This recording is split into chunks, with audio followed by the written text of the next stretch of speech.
సర్దార్ వల్లభాయ్ పటేల్ 150వ జయంతి పురస్కరించుకొని సిద్దిపేటలో ఎక్తా ర్యాలీని ఘనంగా నిర్వహించారు. ప్రభుత్వ బాలుర జూనియర్ కళాశాల నుండి ప్రభుత్వ డిగ్రీ కళాశాల వరకు సాగేలా ఏర్పాటు చేసిన ఈ ర్యాలీని మెదక్ ఎంపీ మాధవనేని రఘునందన్ రావు, జిల్లా అదనపు కలెక్టర్ అబ్దుల్ హమీదు, జిల్లా అధికారులు ప్రారంభించారు. ప్రభుత్వ, ప్రైవేట్ విద్యా సంస్థల విద్యార్థులు పెద్ద సంఖ్యలో పాల్గొని జాతీయ ఐక్యతకు అంకిత భావాన్ని వ్యక్తం చేశారు. పిల్లలు తీసుకోవాలి దూరం పోయినాక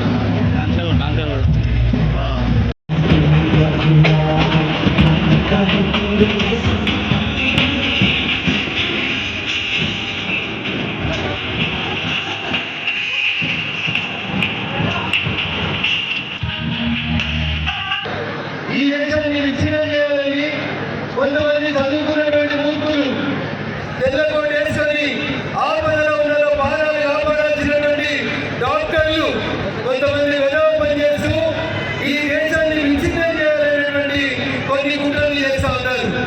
మన భారతదేశం ఏక భారత్ శ్రేష్ఠ భారత్గా నిలవాలని, ప్రపంచంలో దేశం నెంబర్ 1గా మారాలని, ఏక భారత్ శ్రేష్ఠ భారత్తో పాటు మన దేశానికి స్వతంత్రం వచ్చినటువంటి 1947 నుంచి 100 సంవత్సరాలకి 2047కి మేమంతా రిటర్న్ జర్నీలో ఉంటాం.